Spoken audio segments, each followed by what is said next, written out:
Distinguished ladies and gentlemen, Your Excellencies, my governors from Lagos State, from Nigeria,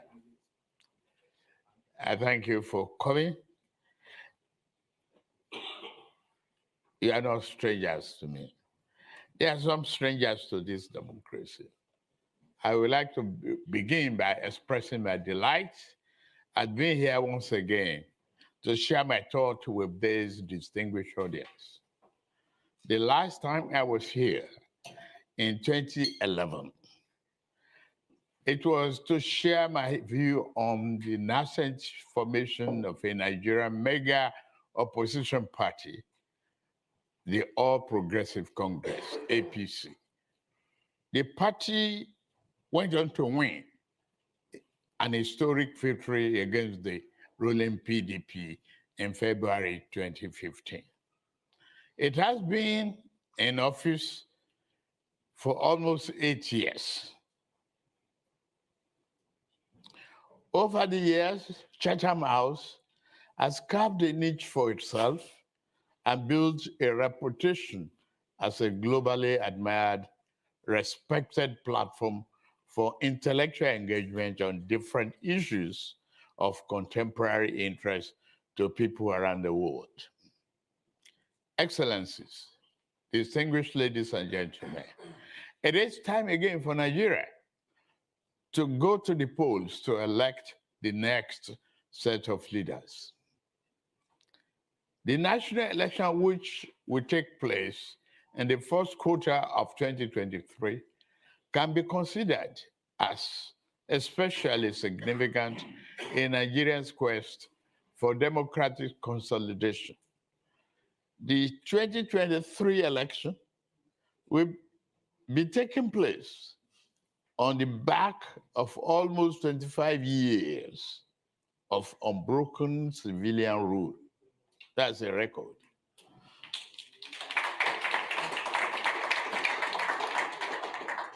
It is a record for the country which is worth entrenching and celebrating.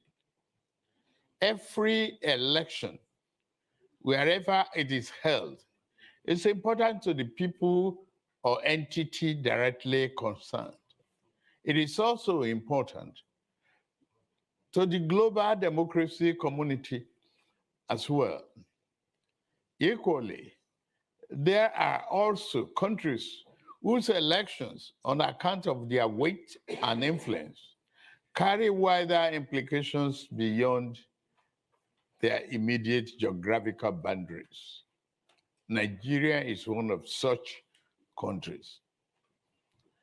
One area wherein the government of the All Progressive Congress, APC, distinguished itself is election management. Today, elections are more credible than ever since the return of democracy since 1999.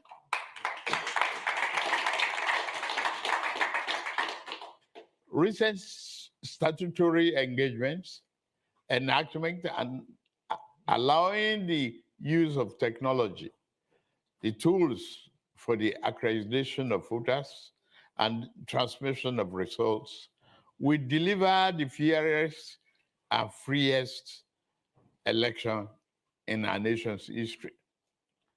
This is particularly important because the next president of Nigeria, we have some tough choices to make and will not be able to do so with questionable electoral mandate. Ballot security and election violence are areas where there is cause for concern. There is an emerging trend of attacks against the personnel and infrastructure of the Independent National Electoral Commission in part of the country. At the same time, political conversations on social media have become more laced with violent rhetorics and threats of violence, retaliation against those opposing perceived as opposing partitions. I stand firmly against all forms of electoral violence and intimidation.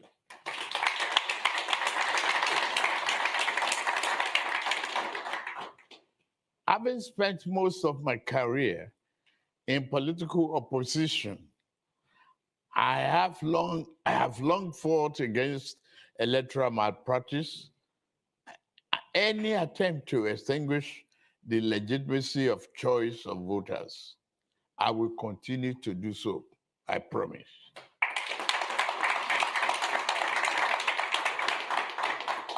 I hereby urge all my fellow contestants in this election to do the same. Let the sovereign will of the people decide the path of our nation. And let this election be determined by voters, making their choice freely rather than domineering intimidation and trouble some few. Indeed, there's more than a passing interest in Nigeria. Politics generally and upcoming elections in particular for several reasons. For one, as Africa's most populous country and the continent's largest economy, it is generally acknowledged that fortunes of the African continent and indeed the Black race is tied directly to the health of Nigeria. Also, the Nigerian elections of 2023 are coming up at a time when the country's immediate geographical neighborhood of West Africa and Central Africa is undergoing serious political turmoil that has manifested itself in the incursion of the military to power in a number of countries. In spite of legitimate concerns being expressed by observers, Nigerians are resolutely committed to democracy, regardless of their political differences.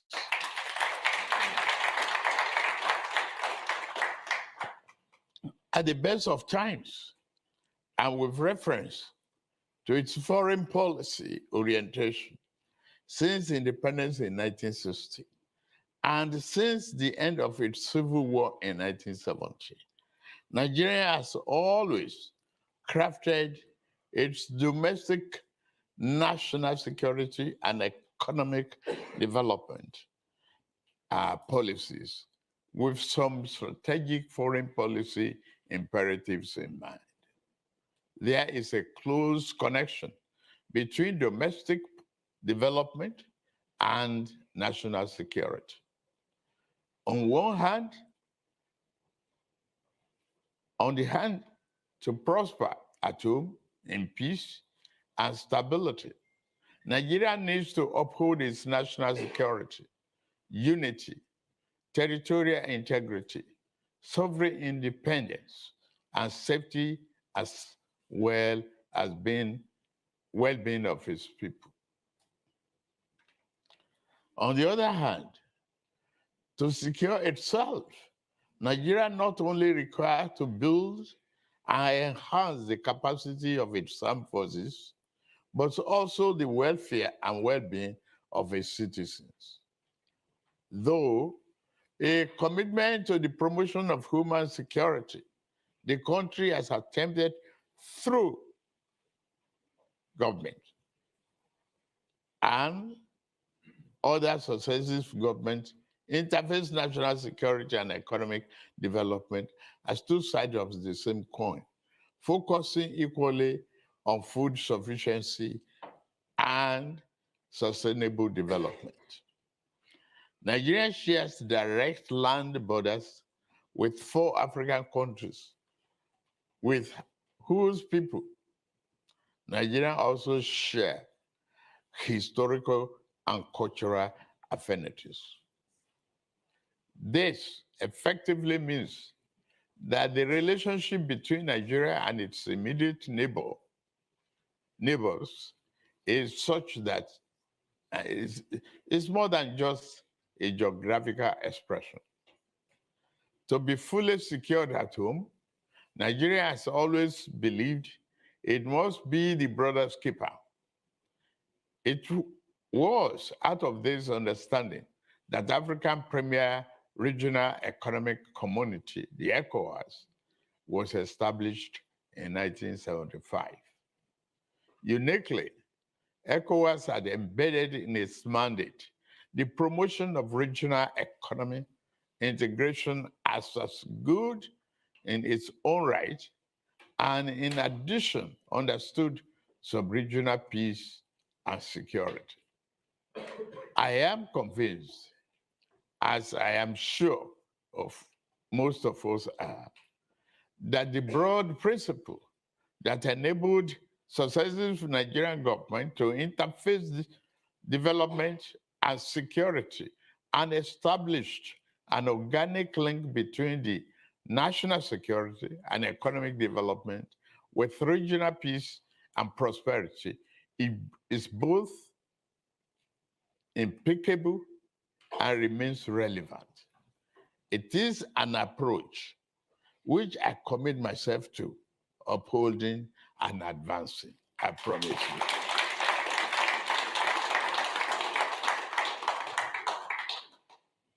The challenges which have manifested themselves with regard to our national and regional development and security trajectories are very well known to all of us here. Radical extremist violence, terrorism, banditry, kidnapping, human trafficking, trafficking in weapons, trafficking in drugs, climate change, resource-driven conflicts, etc., etc. Mostly manifesting initially in a national problem. These challenges evolved over time into transborder and multinational challenges. As a people, we are still counting the cost of challenges which different and armed criminals groups are posing to Nigeria and regional development. We know thousands of lives have been lost and continue to be wasted. We know that various infrastructure assets built at a huge cost have been destroyed in deliberate act of reckless vandalism. We see the thousands of people who have been internally displaced at home or forced into refugee camps abroad. With farming activities disrupted, we have seen shortages of food items and food price inflation that are further undermining human security. I can go on and on in enumerating the costs that have been and are still being inflicted on mass of the people by the crisis of insecurity. To respond meaningfully to this content and to redress the many indications arising from them, we must begin by reminding ourselves of the old dictum: foreign policy is but a continuation of domestic policy.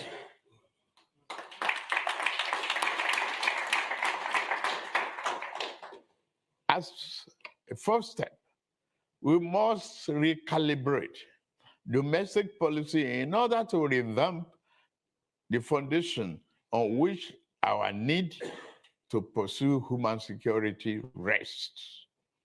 At one level, this will mean the pursuit with renewed vigor of growth-promoting employment creating and poverty eradication policies at home, as outlined in my renewed Hope 23. That is the action plan for a better Nigeria as adopted by my political party.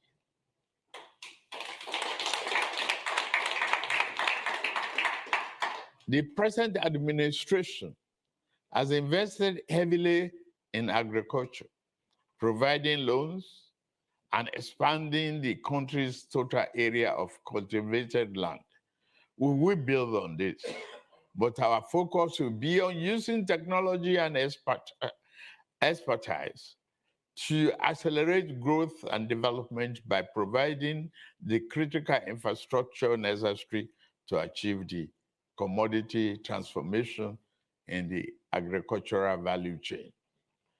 Roads, rail, access to ports, storage and infrastructure are what we require to radically transform the agricultural sector and increase its value to the nation. Provided this be the area of our focus so that the full potential of our agroeconomy can be achieved and we can reap the benefits in jobs, improved economy, opportunities, and increased prosperity.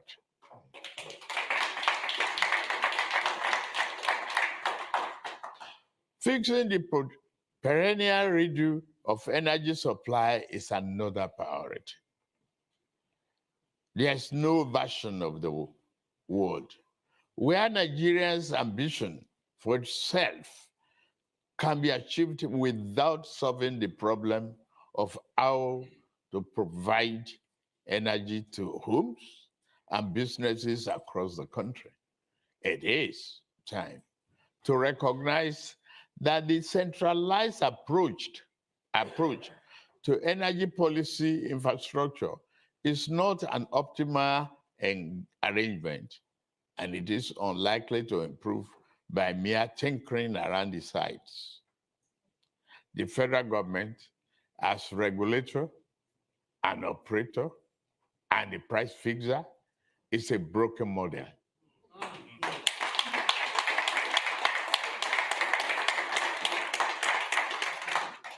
We are sure to fix this, and we are determined to do so, I promise you. We have privatized the power distribution in Nigeria and generation to a certain degree. What we need to do going forward is to improve the enabling environment and further reform the legal regulatory framework to attract more private investment in the sector, as we have experienced in the telecom industry. My belief that the private sector is the engine of economic progress is evident and documented. However, fundamental flaws with the basic design of our national economy imperil the private sector from playing the role it ought to and adding the value it is capable of doing. In this instance, the government must act as a catalyst. We shall do this on all fronts. We will address the conflict between monetary and fiscal policies.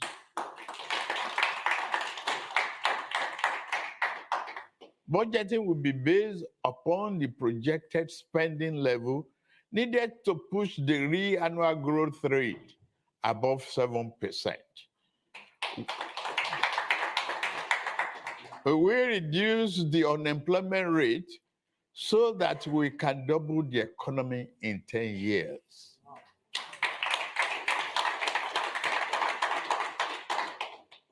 At another level, we must learn to make foreign policy work better for our domestic, social, economic, and political priorities.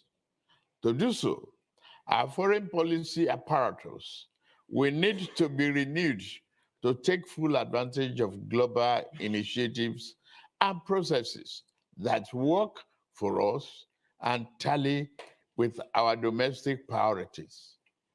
In this instance, I applaud the outcome of the COP27 that recently ended in Egypt in acknowledging the legitimate claim of Global South on climate action.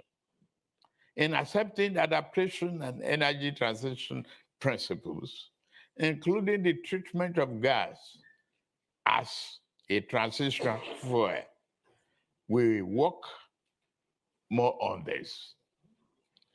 We will work to accelerate investment in gas production, and we are committed to enhancing domestic and global energy security.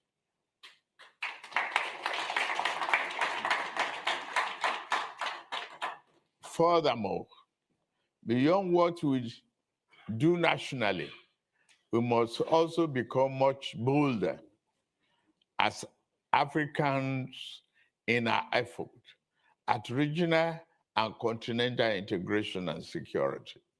In this regard, we are fully committed to the African Union's Agenda 2063 for continental transformation.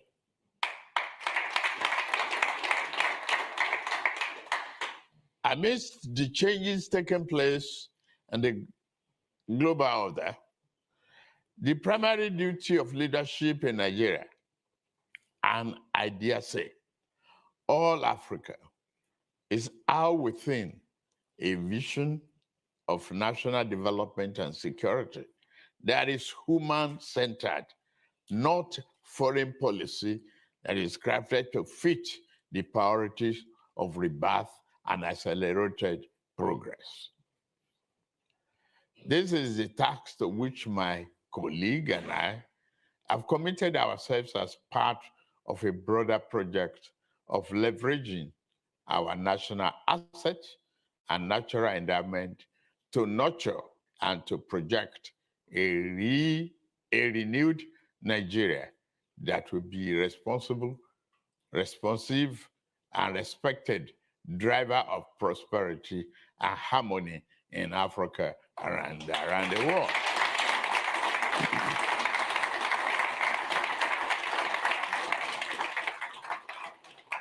I am confident that the Nigerian people will go to the polls in a few short months and give me their mandate.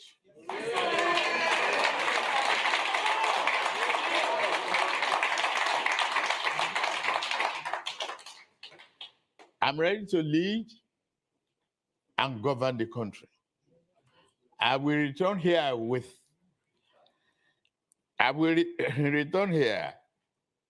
to interact with you when the elections are over.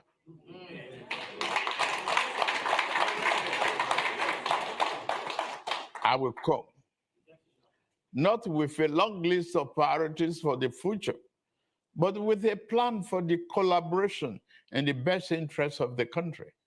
I love the country I love and dedicate myself to for a lifetime.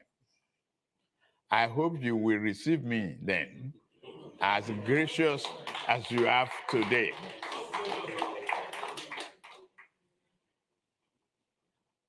Nigeria is part of the global community,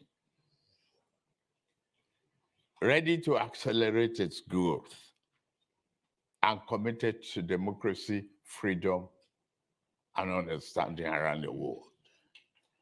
When we stick to it, democracy is not easy to manage, to promote.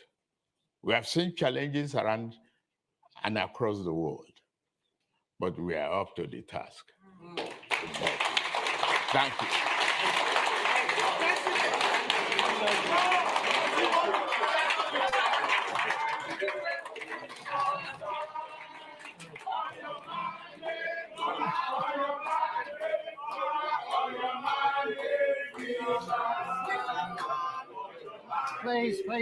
Please. We can sit down.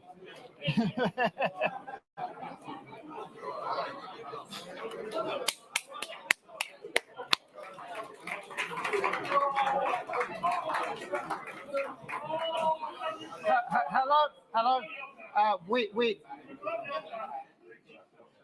This is democracy, and we have half an hour for some proper conversation now, including some questions, both from inside the hall here, but we have many thousands of people watching us on live stream. So welcome if you're on Zoom and on Facebook Live. Mr. Tinubu, I'm going to take questions in threes, so please just, we'll keep track of them, but so we get reasonable a number of questions in. So first of all, there's a very long hand at the back with a pen that is up, and it's the gentleman there. There's a microphone coming to you. Please introduce yourself. Thank you very much. Go ahead. Patrick Smith from Africa Confidential. Mr. Governor, welcome to London. This week, the Central Bank of Nigeria tweeted that the NNPC has not remitted 1 kobo of oil revenues in the past 6 months, at a time when Brent crude, I think, is above 80 a barrel, heading upwards. Some would say something is going badly wrong with NNPC. Some would blame it on the organized theft of Nigeria's oil, as much as 400,000 barrels a day, by colluding local and international companies and rogue officers in the security services. What is your solution to this very pressing problem? Thank you very much. As you remember, Chatham House produced a report some years ago, and your current president described oil when he was here, President Buhari. So the lady just there, please, yes, you, yeah, madam, please go ahead. Second question. Right, should I sit or stand? Stand up, then people can see you, please. Right, good Thank you. afternoon all. Your Excellency, wonderful. The question I wanted to ask, you have touched on briefly. My name, first of all, is Baroness Tinubu Davis Kensington. I'm a Nigerian. You've touched on security, very important issue in Nigeria. But you've not told us how you're going to manage this. We'd like you to tell us how you will manage security in Nigeria. And second part of my question, there's loads of kidnapping of women and girls in Nigeria, rape of our young children in Nigeria. Can you tell us, Your Excellency, how this will be managed? Thank you. Thank you very much for being very precise. Mr. Tinubu, we had many questions coming in live stream about how you're going to combat terrorism and violence against women, including from Bolupi Omosori. So the gentleman right here on the corner, yes, you, sir. There's a microphone there. Please go ahead. Please be no long speech. We don't have time. So put your phone down. You're an intelligent gentleman. I know you can ask it straight. Well, my name is Odiana Dominic Matthew. Thank you, Asiwaju Bola Tinubu, for taking this opportunity to come and speak to us. You may know that I was one of your beneficiaries, even though I grew up in Lagos, but I was never a native. But I was granted the opportunity to work in Lagos State, even though I was from a different state. So that, tells me about how your policy is likely to be. But my question is this, because having worked for 10 years, there as a social development worker and youth worker during your administration in Lagos State, before coming here to qualify as a solicitor, practicing here in the UK, I'm more concerned about the young people. Can you? What Sure. Yeah. program do you have for our young people? As you know, most political parties benefit from they benefit from the goodwill of young people. Okay. And so have you got plans, that would generate training, appointment, and also job security? Okay, thank you so much. So what are your plans for youth, young people? If you would like to answer the questions, Mr. Tinubu. Please, if we can keep quiet in one conversation here. Thank you. Go ahead. Let me once demonstrate here. One of those philosophies I wanted doctrine that I believe firmly in is teamship. unbreakable team. To demonstrate that, I will choose the first question, assign it to Dele Alake, Okay. and the second question, assigned to Nasiru El-Rufai.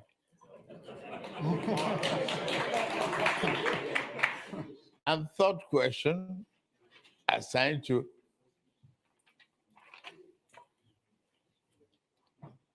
Ben Ayade.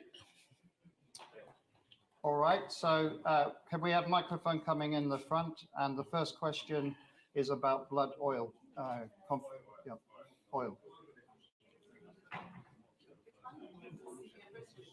There, this gentleman.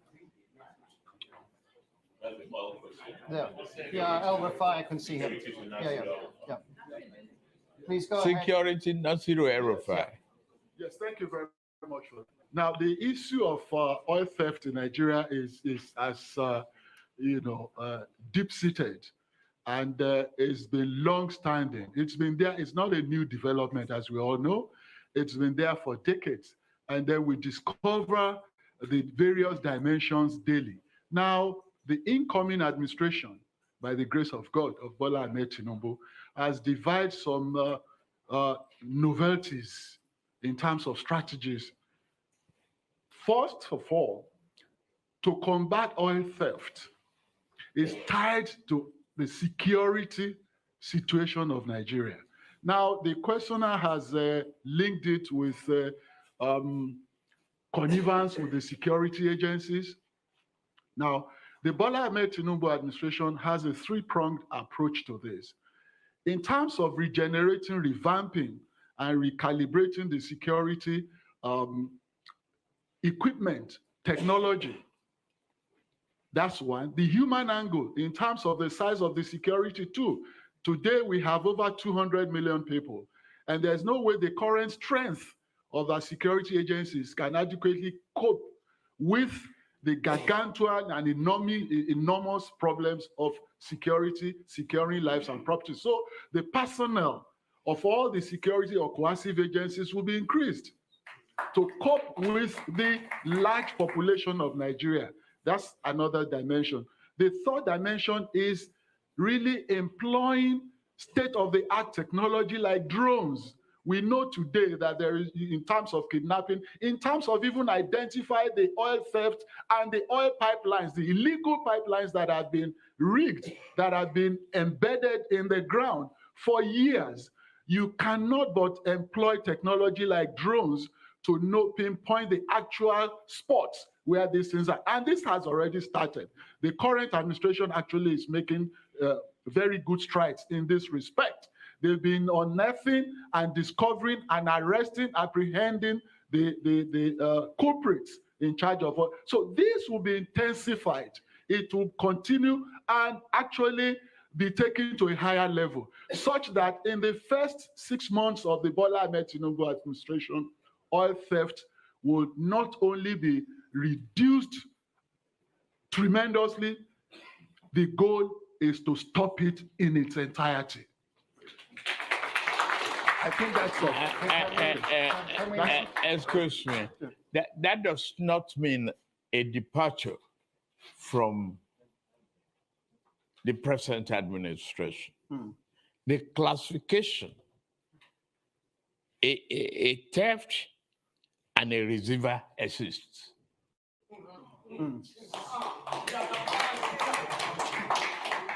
So you have to classify the receiver as taking blood money.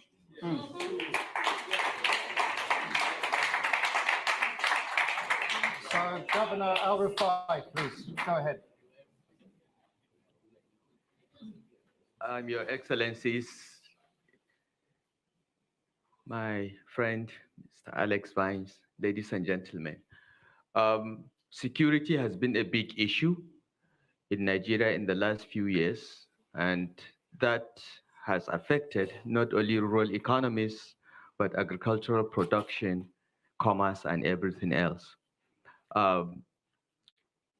The Bola Tinubu administration will address these challenges or whatever remains of it after the efforts of this administration in at least 3 ways. First, policing. Nigeria has about 300,000 policemen for a population of over 200 million. We need at least twice that number. That will be achieved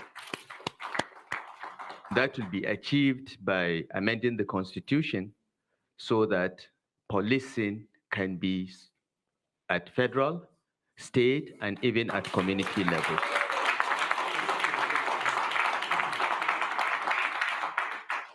With increased security footprint, there will be less and less of criminal activity. The second step is to look at our armed forces and security architecture.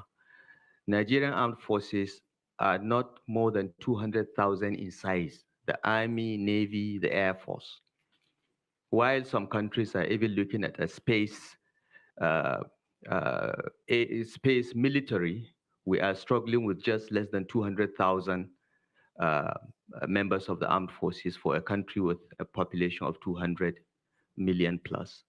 The numbers, the equipment, the skills, and the training of the armed forces will be scaled up, will be increased rapidly to meet the asymmetric nature of the security challenges that we face. Because today, the armed forces are not fighting with other countries, they are fighting with non-state actors, and the doctrine, the training, the numbers must change.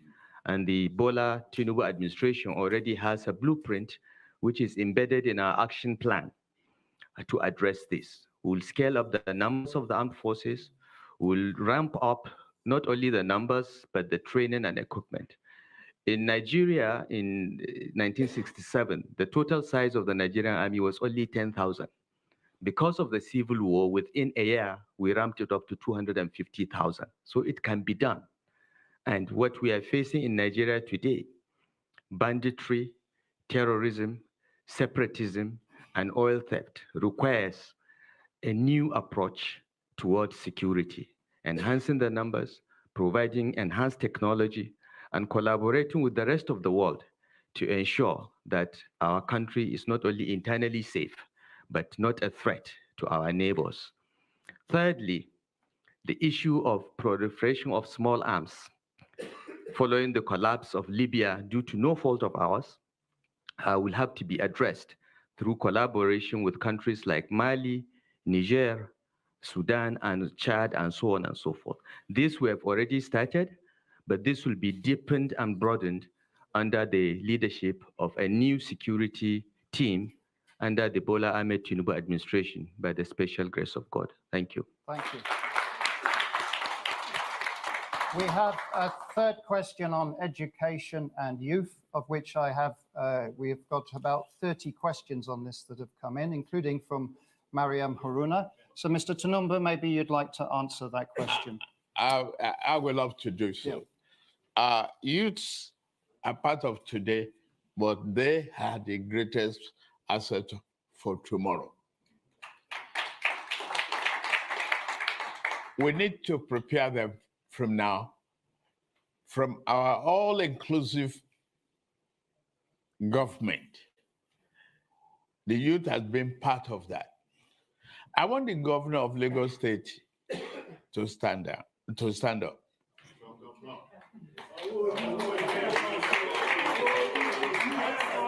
Yes, it's a youth.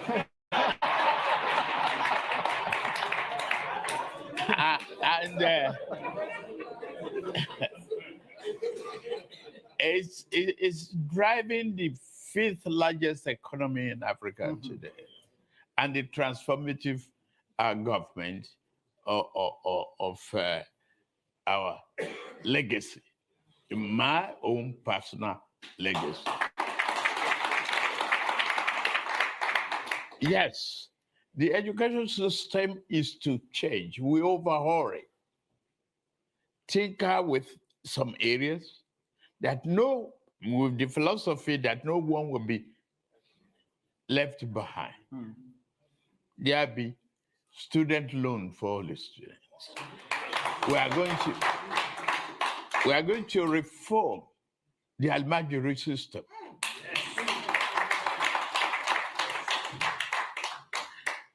We are equally going to build additional schools and recruit more teachers and train them well. And they teach them the opportunity to govern. Give them that opportunity. Broadband, technology hubs, and so on and so forth will be established that youth can even develop technology languages on their own and make a better 21st century approach to governance in Nigeria.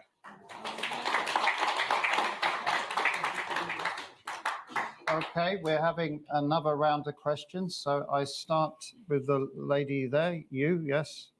Please tell us who you are and keep your, no, it's the lady behind you. I'm so sorry. My name is Boboloma Mariam Adewale, Nigerian in diaspora of over 40 years. I know we have remittances over 30 billion remitted to Nigeria from worldwide every year. And I do appreciate that the leaders, they do come every electoral cycle to speak to us in diaspora, but we can't vote. Is there any plans you have, sir, with regards to diaspora voting? Thank you so much. Good question. So the lady just here, you, madam, yes. Please go ahead. Yes, this lady. Yeah. Hello. Louise Doas from AFP News Agency. I cover Nigeria. I'm based in Abuja. I have two quick questions. No, one, please. One? Okay. Okay, well, my question is, what exact steps will you take in your first year in administration to reduce unemployment rate, and in which sectors will you create jobs? Okay, so that's the second question on reducing employment. And the gentleman just there, we will be coming back another round. Yes, you, sir. Go ahead. Excellency, John Cookson, Arise News. You spent a long time today talking about the problems that Nigeria has, but you've been an integral part of the government for the last 2 terms. Why should people vote for you? Why are you a fit and proper person to be president? Thank you very much. So the question was, you've served 2 terms in this government. So why should you be now elected as president? You've done your time in government. And then we have the question on remittances stroke, how can the diaspora vote? And then the question from Agence France Presse on how you're going to get employment up, how you're going to get economic growth. Those are the 3 questions. Well, the same method. We call on Wale Edun to answer the first question, is it? Yes, first question. Why diaspora can't vote? Can we have a microphone, please, coming here? No? Oh. That's really, with the greatest respect to the person who asked that question, that's a question for the gentleman who is coming to you in January, the chairman of INEC. I don't think it's for him to answer. Okay, well, that's the answer then. Good. But definitely he doesn't have an objection. No, but let's just have, matter. It's a constitutional matter. But please, let's let Mr. Tinubu, he's the main okay, speaker. I think it was Herufai last night that mentioned that diaspora voters are entitled to voting. If you make contribution to the economy with remittances that you have been making, your right to vote should not be abrogated, but promoted. However, we are still building confidence in our democratic and voting system. INEC is still yet to assure us during this election that electronic transmission, the technology being used for accreditation, and the total vote count is reliable, dependable, and assuring in our democratic process before we introduce a complicated element of mail-in ballots and so on. So,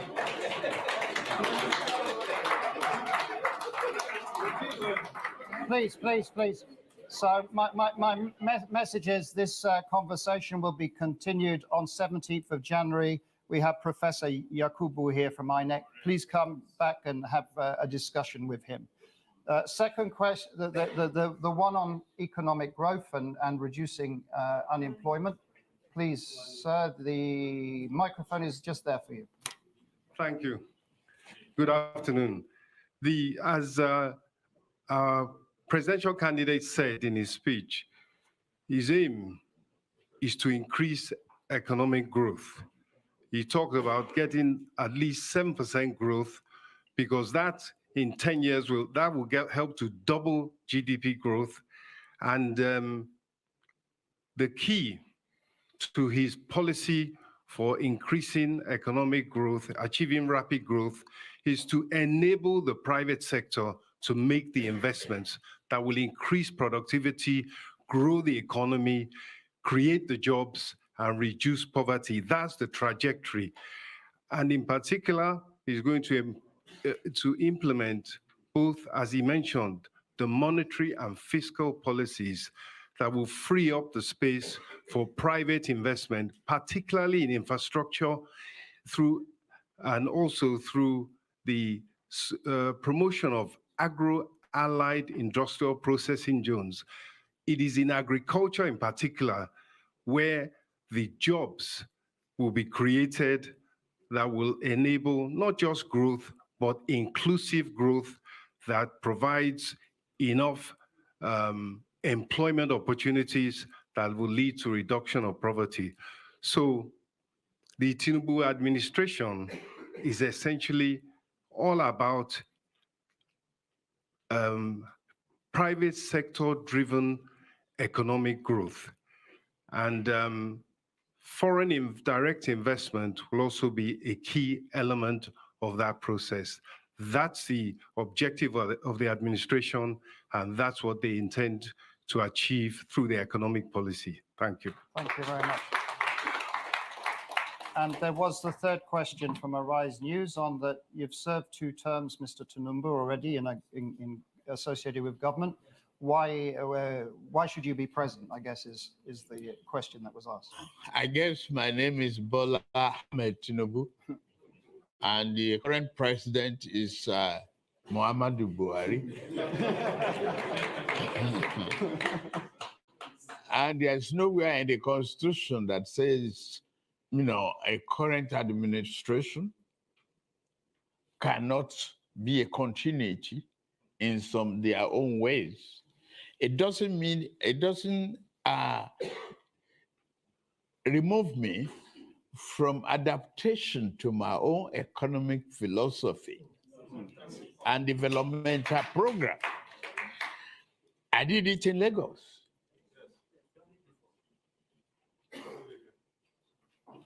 I converted the greatest liability threatening the environment and Lagos existence to asset of magnitude value. I've employed various hands in Lagos, whether you are from Lagos or not. I've encouraged private investment in Lagos more than any other part of the country. In fact, beating the federal government and before we took over the reign of the regime. Vision, courage, and can-do attitude of an individual is self-given.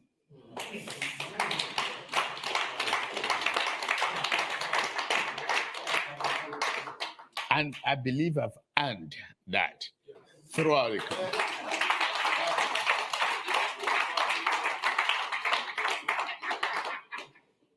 So this may well be the last round of questions because the clock may defeat us.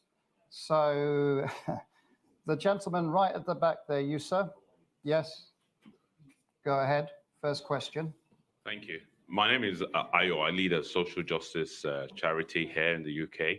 I want to ask, in 2018, when Prime Minister Theresa May signed a defense partnership with Nigeria, renewed again this year, many look at that and say it has produced no benefit for people up and down Nigeria. What changes would you be looking to make to that defense partnership arrangement to make it more effective for all Nigerians? Thank you very much. Very clear. The lady right at the back there, you, yes, please. Thank you very much. Welcome, sir. Can you tell us your name, please, also? My name is Priscilla Nwikpo. I'm a freelance broadcast journalist.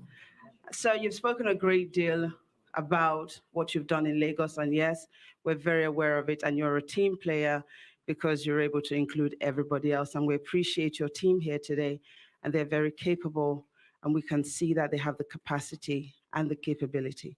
However, sir, you are running for president, and as Nigerians, we would very much like to hear from you because we believe the office of the president, if voted in, will be you and not your team per se.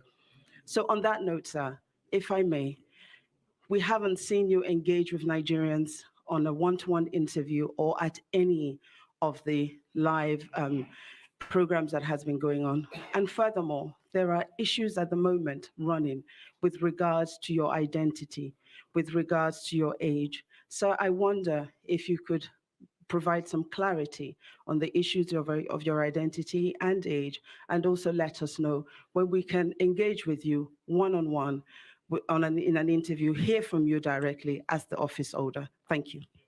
Thank you very much. I'm going to take two more, one from this row, one for that, and we've finished. You, sir, there. Yeah, please, go ahead.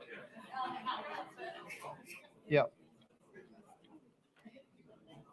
Good afternoon, ladies and please, gentlemen. Can we be quiet, please? Your Excellency, Dr. Alex, my name is Otumba Eric Ayola. I'm the Secretary of the PSA UK Progressive Solidarity for Asiwaju.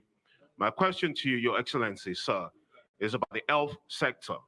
We know that we're suffering a great deal in Nigeria as per health. So, sir, how do you intend to do two things? One, uplift the provision of health in Nigeria.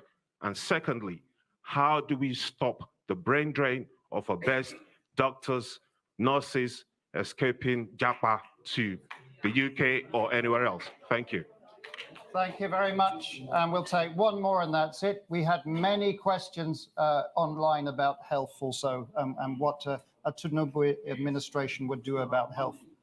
So this is going to be very difficult for me. So the gentleman there, yes, you, sir. We're going to have a microphone coming to you. This is the final question. Yeah, there, please, go ahead. Good day, ladies and gentlemen. Mr. President, my name is EJ Bola Tinubu.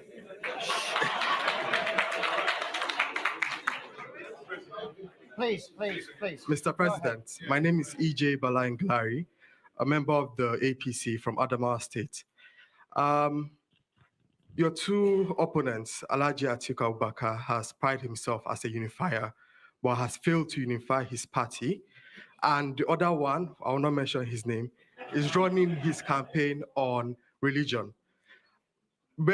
After May 29th, how do you intend to unify Nigeria, and what should we expect your cabinet to look like? Thank you very much. So you have four questions there, which were, how are you going to unify Nigeria after elections? That's the final one. Health, what are your health policies for Nigeria if you become president? The other one was the lady, I forget your name. Priscilla asked about, are you going to do one-to-ones? And also there's speculation about a number of issues around yourself. I guess I've read on the internet about health and various things. People are asking questions. And then there was the final question about that the UK-Nigeria defense partnership doesn't seem to have delivered. What would you like to see a bilateral defense arrangement with the United Kingdom? How could it help Nigeria? Those were the questions. Okay, I would still want to adopt some of the method I did to show the team and the capacity that we have. The woman leader for APC can answer the question on the health, I believe. That personal question, I will leave it to the last contribution. Okay, so Priscilla, you will get answered last of all. Yeah. Please go ahead. And go ahead, please, on health. Let's move ahead. And then we'll call on the Speaker of the House of Representatives, Bajabi Amila, to contribute on this, on the second question. Go ahead. Thank you very much for this opportunity. I want to very clearly state that the Asiwaju Bola Tinubu's administration, when voted into power, is really very specific on achieving universal health coverage through certain indices, which we will be working at as a government. His Excellency has clearly stated that first, we need to fix the health system of Nigeria and improve on what is there already, providing the right environment in terms of the pay, in terms of the engagement, in terms of training of health workers, improving of the facilities, that's the infrastructure that we need to give Nigeria quality healthcare services. More importantly is the fact that we want to move into a system where we can make our primary healthcare more functional. Asiwaju Bola Tinubu is also concerned in providing access for healthcare to everyone. He's going to do this by ensuring that he provides free healthcare for pregnant women and children under 5, and ensure that everyone has a mandatory contribution to our health insurance scheme. Beyond this, Nigeria has been more dependent on importing drugs from outside the country, vaccines from outside the country. He is going to also go into health manufacturing, where we'll produce the essential medicines that Nigerians can consume. But most importantly is the fact that he would look into the issue of brain drain and turn it around to become brain gain for Nigeria. All of us seated here, we have many doctors, many experts outside Nigeria, and that's why he's here today in the diaspora to interact with you. He would attract all of this brain down into specialist hospitals that will be built across the geopolitical zones in Nigeria. That way, we can give quality healthcare to Nigerians and equally prepare for the next pandemic if it ever happens. Thank you very much. Thank you very much.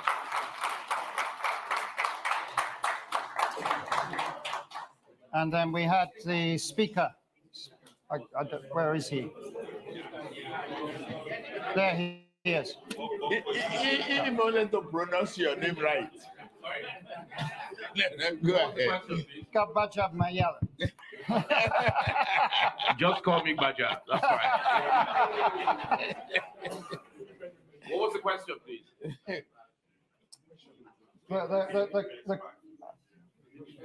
The Defense Pact. Oh, the Defense Pact with Nigeria. Yeah. Well, let me very quickly say this. Defense pacts are many. There's bilateral and there's multilateral. And it's not just the UK that has signed the Defense Pact with Nigeria. I'm not sure what indices or the measurements that were used to say it has proven nothing. If that Defense Pact was signed in 2018, we're now in 2022. I think it will take the most ingenious person to say that there has not been a trajectory or change between what we had in 2018 in terms of flags being hoisted in various local governments and what we have now.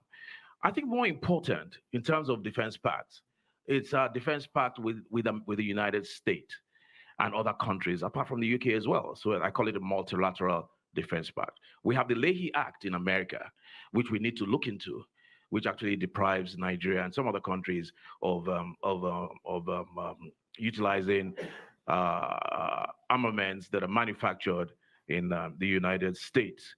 This is based on human rights records. But you cannot on one hand condemn terrorism, and on the other hand, make it difficult for Nigeria to get arms from those countries. It's a no-brainer, and that's what we're going to be going around in circles. So we're looking towards, and Asiwaju will be looking towards, and this is a matter that is dear to his heart, because Without security, security is a bedrock. You can't actually build something on nothing. You have to secure the country first. So that's an area that this administration is looking at very, very seriously. And in terms of all the arms of government, defense sectors communicating with themselves as opposed to acting in silos is one area that Asiwaju Bola Ahmed is looking forward to in his administration. And I just want to use this opportunity to say this. There's going to be a lot of intersection between all the candidates and their programs and their manifestos. And you're left with only one thing. When everybody's addressing the same thing and more or less saying the same thing, obviously following the lead of Asiwaju, you're left with one thing. And that's what happens all over the world. A candidate runs on his record. So you're left with a track record of all the candidates that are running. And somebody's track record is there for all to see. It's there. Some people may not want to hear about Lagos, but it is what it is. He's done it for 8 years. He continues to do it in Lagos and everywhere else that he touches. So that is all we can depend on. Not speculation, I will do. You have before you a thinker and a doer. You have his records before you. Unless, of course, a candidate does not have a record to run on, or his record is not good, then you begin to character assassinate, begin to speak to personalities that are neither here nor there and obviously not true, and you avoid and run away from the issues. Let's make it about the issues. Thank you. And finally, you do have the question from Priscilla at the back there. Priscilla, thank you very much for the question. It's inquisitive. But at the time of birth, I was dated March 29, 1952, and the family record. I didn't think then, that day, I've determined to be or decided to be a president of the Federal Republic of Nigeria. Not even that I will go to politics. I've a very good exposure in life. My record is consistent. And the school and the university, they question, they now convinced that they wasted their money and their time. The record is there. The transcript is there. So in March 1952,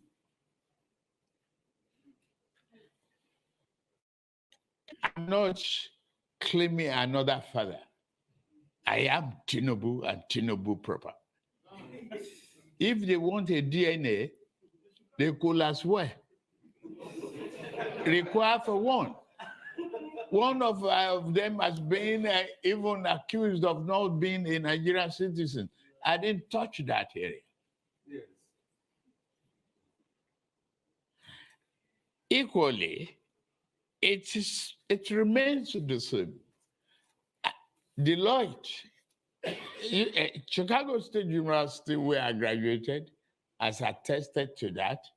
Now I can announce that I've received my original replacement degree certificate from them. The Deloitte trained me as an accounting firm. Mobile has attested to my record, a standing record. I got to the pinnacle of my career. And the private sector. Who among them can brag about that? Now, yes, you want to wrestle with the pig, you got to live with the dirt. That's what I'm doing. I go into politics, knowing fully well that it's a muddy water. Smog will come. you will have to live with the dirt and make sure you are upright to finish the job. Thank you. Any part of it that I didn't answer? That one-to-one conversations. One-to-one conversation. Excuse me. Please, be quiet. Why?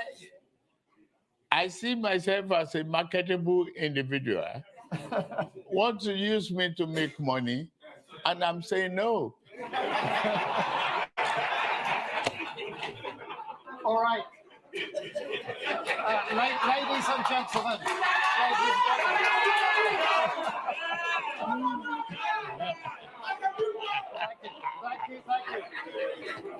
Can we show the customary appreciation of a speaker at Chatham House?